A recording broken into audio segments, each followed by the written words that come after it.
દોસ્તો જય માતાજી। તો આ તમે જુઓ જાસ્વંતીના ફૂલ છે, આને મેં પાણીમાં પલાળ્યા હતા અને હવે આવા થઈ ગયા છે। તો આપણે આને આવી રીતે મસળી નાખશું। આ તો તમે મિક્સરમાં બી ગ્રાઇન્ડ કરી શકો છો।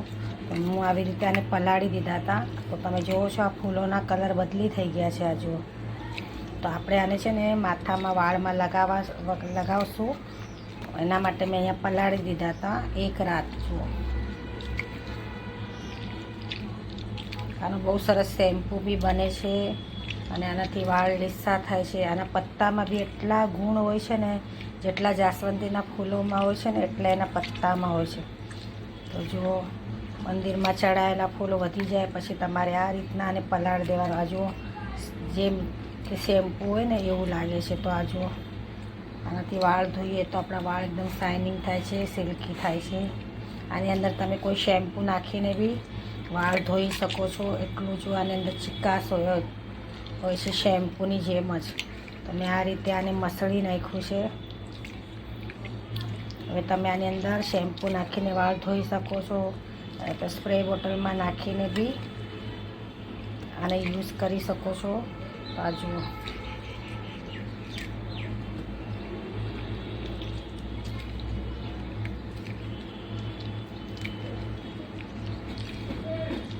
આ રીતના જુઓ। હવે આને આપણે ગળી લેશું અને આની અંદરથી આ બધું કાઢી લેશું અને હું તમને આને બતાવીશ કેવી રીતે આને વાળમાં પ્રયોગ કરવાનો। જુઓ, આ કેટલું મસ્ત એક બનીને તૈયાર છે।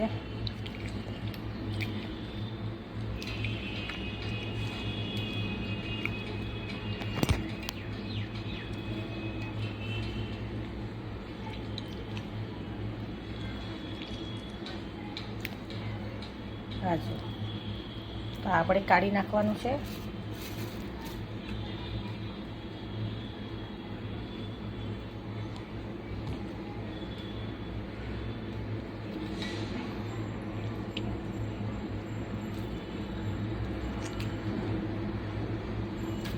અને આપણે આનાથી માથું ધોશું અને છાણીથી ગળી નાખવાનું છે, કારણ કે આમાં રેસા થઈ ગયા છે।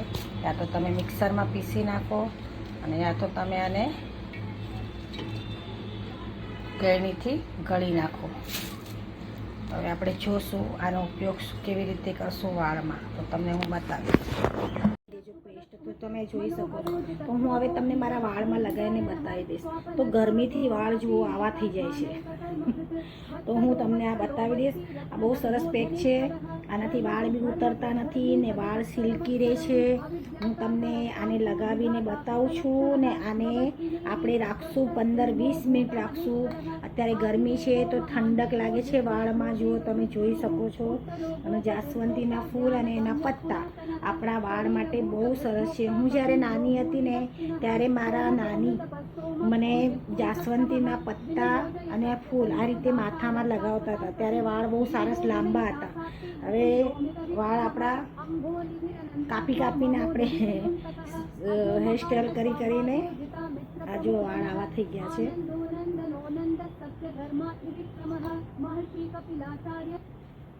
બહુ ઠંડક રહે છે। જુઓ, બહુ જ સરસ, શરીરમાં ઠંડક લાગશે, મગજમાં ઠંડક લાગશે ગરમીમાં।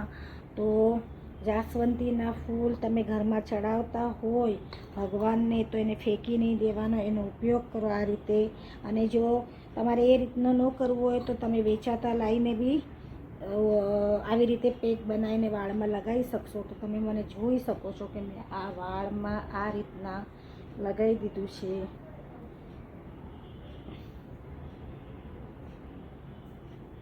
હવે આપણે આને રાખશું, પછી જો કલર બી આવી ગયો છે। આ જો મેં આમળાનો પાવડર નાખ્યો હતો ને એટલે કલર આવી ગયો છે। હું આ રીતના વાળમાં લગાવું, એકદમ ઠંડુ લાગે છે। હવે આપણે આને વોશ કરીને જોઈશું 15 મિનિટ પછી કે આપણા વાળ કેવા લાગે છે। દોસ્તો, તો જો મેં મારા વાળ ધોઈ નાખ્યા છે, હું તમને બતાવું મારા વાળ બહુ જ સરસ લાગે છે, ઠંડુ લાગે છે વાળમાં। હેર ડાયર કરતી નથી હું, કારણ કે એનાથી વાળ છે ને ઉતરી જાય છે। તો આપણે આ રીતે સુકાવવાના છે વાળને. તો તમે જોઈ શકો છો મારા વાળ.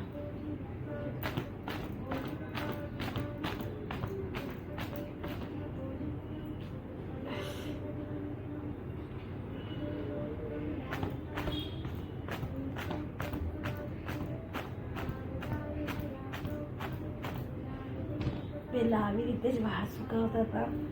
તો તમે આ જોઈ શકો છો મારા વાળ. આ જુઓ એટલા નરમ થઈ ગયા છે ને, તમે જોઈ શકો છો. એ શેમ્પૂની બી જરૂર નથી. આ જુઓ,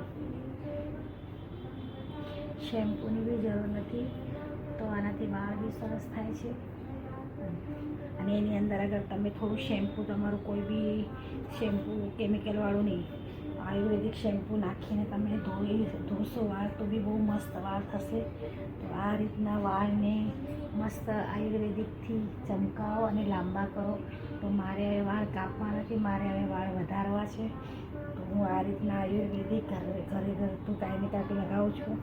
અને વાળને જે હું નાની હતી, મારી દાદી જે મને વાળમાં લગાવતા હતા, હવે હું એ રીતના જ બધું વાપરું છું. કારણ કે મારા કેમિકલથી વાળ બહુ બધા વહી ગયા હતા. અહીંયાથી ટાલ પડી હતી તો હજુ થોડા વાળ આવી ગયા છે. એટલે મને ડર લાગે છે. તો કેવું લાગ્યું મારો આ વિડીયો? લાઈક કરો, શેર કરો, અને તમે બી ઘરે આવી રીતે જ આપણા વાળને ખરતા અટકાવો અને શાઇન લાવો. જય માતાજી મિત્રો.